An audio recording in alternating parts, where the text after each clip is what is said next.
Hello students, welcome back to my channel. Students, जैसे हम arithmetic progression के MCQ questions 1 mark 2 marks and 3 marks question discuss कर चुके हैं। अब बारी है 4 मार्क्स के मोस्ट इंपॉर्टेंट क्वेश्चंस की, जो काफ़ी बार पेपर में आते हैं। तो लेट्स स्टार्ट। थोड़ी सी स्टेटमेंट वो बड़ी डालते हैं ताकि आपको वो कंफ्यूज कर सकें, लेकिन आप अगर स्टेटमेंट बिल्कुल ध्यान से पढ़ेंगे तो क्वेश्चन में सिर्फ आपको, क्योंकि एपी में है ही दो फॉर्मूले, एक तो एएन का फॉर्मूला है, एक एसएन का फॉर्मूला है, तो बस फॉर्मूलेज तो आपके दो ही यूज होने हैं, लेकिन वो आपको टर्म ऐसे डराने वाली देते हैं, तो आपने घबराना नहीं है। सो जैसे कि आपका फर्स्ट क्वेश्चन है, the ratio of the 11th term to the 18th term of an AP is 2:3। तो यहाँ से सिर्फ एक लाइन पढ़ने से हमें ये पता लगा कि आपकी जो 11th टर्म है और जो 18th टर्म है एपी की, उसकी रेशियो आपको गिवन है 2/3। तो आपने वो लिख लिया, ठीक है जी। तो ये आपके पास बना A11 by A18 is equal to 2/3। तो ये बना A plus 10D A plus 17D is equal to 2/3। ठीक है जी। अब आपने क्या कर देनी है जी, क्रॉस मल्टीप्लाई कर देनी है। तो क्रॉस मल्टीप्लाई जब आप करेंगे तो ये बनेगा 3 ब्रैकेट में A प्लस 10D और यहाँ से बनेगा 2 ब्रैकेट में A प्लस 17। सॉल्व करके बना आपके पास A is equal to 4D। यहाँ से एक रिलेशन मिला, इसको इक्वेशन नंबर 1 मार्क कीजिए और बस छोड़ दीजिए। नाउ नेक्स्ट, अब नेक्स्ट लाइन पढ़ते हैं। उसमें क्या है, find the ratio of the 5th term to the 21st term. ठीक है, आपको रेशो निकालनी है A5 बाई A21 की रेशो निकालनी है। ठीक है जी, निकाल लेते हैं। उसने आगे कहा also find the ratio of sum of the first 5 terms to the sum of first 21st term. मतलब आपको S5 बाई S21 की वैल्यू निकालनी है, बस इतना सा काम है।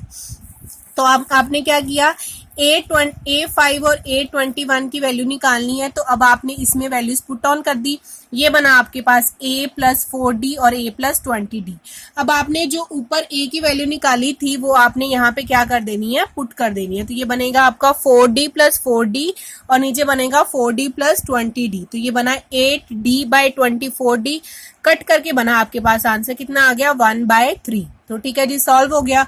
आगे कहा था उसने sum of the first 5 terms and sum of the first 21st terms की रेशो निकालनी है। तो वो मतलब S5 बाई S21 निकालना है।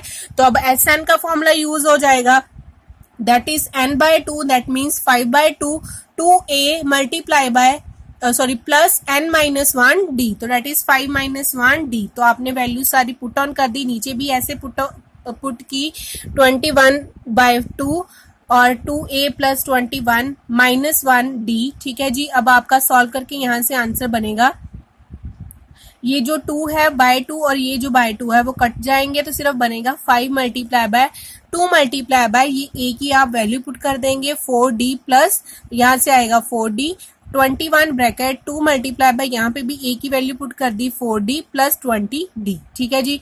सॉल्व करके आपके पास D की फॉर्म में आंसर आएगा, D के साथ D कट जाएगा, तो आपके पास आंसर आया कट करके 5/49। ठीक है जी। तो ये आपकी रेशो आ गई। आपको इसकी रेशो पूछी थी टर्म्स की, A5 रेशो A21 की, तो वो आई 1:3 और S5 और S25 की आई 5:49। Now next second question is the sum of the first n terms of the AP is 3n square by 2 plus 5n by 2. Find its nth term and 25th term. Question समझने की कोशिश कीजिए। वो क्या कह रहा है कि आपके पास SN की वैल्यू इतनी है, वो हमें पता लग गया। ठीक है जी। आपको एक तो nth टर्म निकालनी है, मतलब AN की वैल्यू निकालनी है, और कौन सी टर्म निकालनी है, 25th टर्म निकालनी है, A25 की टर्म की वैल्यू निकालनी है। अब उसके लिए आपको चाहिए क्या होगा, एक तो आपको A की वैल्यू चाहिए होगी, दैट मीन्स फर्स्ट टर्म की वैल्यू चाहिए होगी। दूसरा आपको चाहिए होगा D, that is common difference चाहिए होगा। वो आप इस रिलेशन को यूज करके निकालेंगे। कैसे निकालेंगे देखते हैं। उसके लिए आपको चाहिए होगा S1 और S2, that means sum of first term and sum of first 2 terms. ठीक है जी। तो आपने S1 की वैल्यू निकाली, यहाँ पे n की जगह क्या पुट करेंगे, 1 पुट करेंगे। तो ये बनेगा 3 मल्टीप्लाई बाय 1 का square by 2 plus 5 multiply by 1/2। तो ये बना 3/2 plus 5/2, that is 8/2 is equal to 4। ठीक है जी। इसी तरह आप S2 निकाल लेंगे, तो वो बनेगा 12/2 प्लस 10/2, इसको सॉल्व करके बना 11। ठीक है जी। तो आपके पास S1 की वैल्यू आई 4 और S2 की वैल्यू आई 11। अब आपका पास जो S1 है वो है क्या, सम ऑफ फर्स्ट टर्म, मतलब फर्स्ट टर्म मतलब एक ही टर्म है सिर्फ आपके पास, दैट मीन्स S1 आपके किसके इक्वल आएगा, A1 के इक्वल आएगा, that means S1 is equal to A1 is equal to 4। ठीक है जी, A1 आपके पास आ गया 4। अब आपको निकालनी है A2 की वैल्यू ताकि आप D निकाल सको। तो उसके लिए आपको क्या करना पड़ेगा, S2 होता क्या है, sum of first two terms, that means A1 plus A2 होता है। यहां से आप निकालेंगे A2 की वैल्यू, A2 की वैल्यू क्या बनेगी S2, ये A1 जो है वो इधर आके क्या हो जाएगा माइनस। अब A1 किसके इक्वल होता है, S1 की इक्वल होता है, तो ये बन जाएगा S2 माइनस S1। तो ठीक है जी, माइनस कर देंगे, 11 माइनस 4 कितना हो गया 7। यहां से आपके पास A2 की वैल्यू आ गई 7। अब आप D निकाल लेंगे, D का फॉर्मूला होता है A2 माइनस A1, तो आपके पास D भी आ गया, 7 माइनस 4 इज इक्वल टू 3। अब आप बस आपने AN के फॉर्मूला में और A25 के फॉर्मूलाज में वैल्यूज पुट ऑन करनी है। an की वैल्यू आपकी बनेगी a plus N minus 1d, वहां पे आप a और d की वैल्यूज क्या कर देंगे, पुट कर देंगे। तो ये 4 और 3 मैंने वैल्यूज पुट कर दी, तो यहाँ से बना 3n प्लस 1। और a25 की वैल्यू निकालनी है, तो वहां से भी आपने सेम यूज किया और फॉर्मूला पुट किया, तो ये बना आपके पास a 4 प्लस 72, दैट मीन्स 76। तो a25 की वैल्यू भी आपके पास आ गई। ठीक है जी। Now third question is the sum of the 4 consecutive number is in an AP is 32 and the ratio of the product of the first and last term to the product of two middle terms is 7:15, find the numbers। अब आप जो है वो statement ध्यान से पढ़ें, आपको चाहिए फर्स्ट 4 कंसेक्टिव नंबर्स, ठीक है जी, उनका सम दिया है 32। उसके बाद चाहिए आपको रेशो कि पहली और लास्ट टर्म को मल्टीप्लाई कर दो और डिवाइडेड बाय, रेशो लेनी है तो by product of middle terms ले लो, तो उसकी रेशो दी है 7/15। अब आप ध्यान से देखिए कि आपके पास जब भी ऐसा क्वेश्चन आए, ये मोस्ट इंपॉर्टेंट क्वेश्चन है, ये हर बार आता ही आता है। अब ये जो कंसेक्टिव टर्म्स लेनी है आपने, वो आपने ऐसी लेनी है जिनको आप अच्छे से सॉल्व कर सकें, मतलब इजीली सॉल्व कर सकें। तो मैंने ली है a minus 3d, a minus d, a plus D, a plus 3d। अब आप पूछेंगे ये कहाँ से आ गई a minus 3d, a plus d। तो बच्चे देखो ध्यान से, आपके पास होता है a, इधर होता है a प्लस डी। इसी तरह जैसे इंटीजर्स होते हैं ना, क्योंकि AP में भी डिफरेंस सेम होता है, तो आप इसी तरह इधर क्या लिख सकते हो, a माइनस डी। इधर होता है आपका a प्लस 2d, इसी तरह आप इधर लिख सकते हो a माइनस 2d। लेकिन मैंने जो है वो यहाँ पे स्किप करके ली है क्या, a प्लस डी ली है, इधर से ली है a माइनस डी, और इधर से अगली कौन सी आएगी, a प्लस 3d आएगी ना। इधर से मैंने क्या ली है, a माइनस 3d। वो इसलिए ली है ताकि जो है जब मैं मल्टीप्लाई करूं, क्योंकि ये बनेगा a माइनस 3d, इसको किसके साथ मल्टीप्लाई करना है, लास्ट टर्म के साथ। इसके साथ जब मैं मल्टीप्लाई करूं तो मेरे पास रिलेशन सॉल्व हो सके। ये बन गया ना a minus B, a plus B, ठीक है। इसी तरह इसमें बनेगा a minus D, a plus D. तो इसको अच्छे से मतलब इजी सॉल्व करने के लिए मैंने ये टर्म्स लिए हैं, कंसेक्टिव टर्म्स हैं।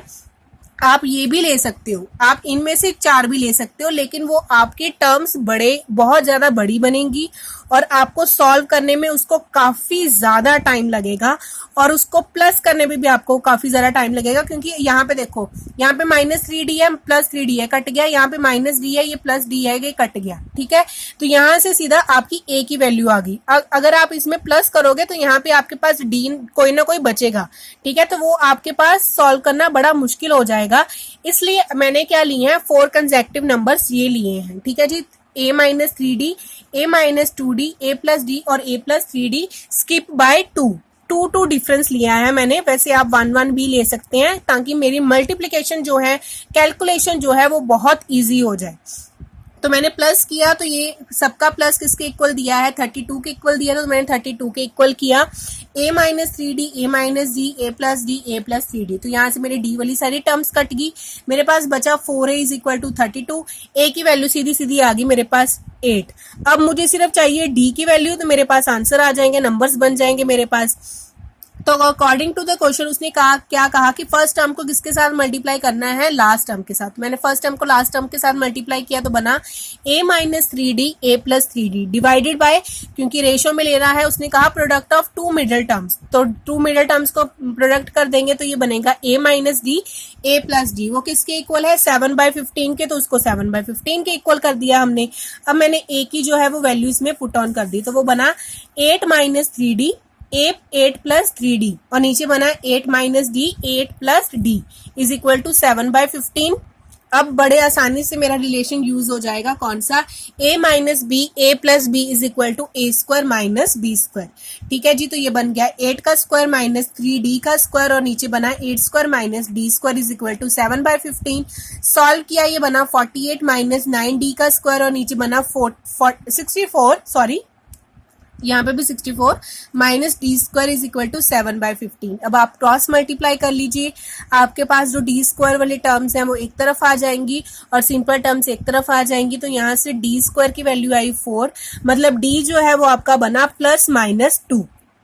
ठीक है जी, जब आपका D2 होगा तब आपकी ये टर्म्स बनती हैं सॉल्व करके, जो आपने लेट की थी ना उसमें पुट करनी है, a minus 3d a minus D A plus D A plus 3d, इसमें वैल्यूज आप पुट करेंगे जैसे ही। ठीक है जी, तो आपके पास ये बनेगा 2 6 10 और 14। जब आप d पुट करेंगे -2, तब आप जब आप इसमें a और d की वैल्यू -2 पुट करेंगे तब आपके पास बनेगा 14 10 6 और 2। ठीक है, तो नंबर आपके पास यही 4 है, बस रिवर्स ऑर्डर में बनेंगे तो आपका आंसर जो है वो सॉल्व हो जाएगा। तो ये है इजी मेथड इसको सॉल्व करने का। सो स्टूडेंट्स, मैंने आपके साथ 4 मार्क्स के इंपॉर्टेंट क्वेश्चन डिस्कस कर लिए हैं। आई होप आपको समझ में आए होंगे। इसी के साथ आपका जो एपी चैप्टर है उसके सारे मोस्ट इंपॉर्टेंट जो क्वेश्चंस हैं वो मैंने डिस्कस कर लिए हैं। अगर आपको कुछ और क्वेश्चंस चाहिए तो आप मुझे कमेंट करके बता सकते हैं। If you like this video then subscribe my channel. Thank you so much.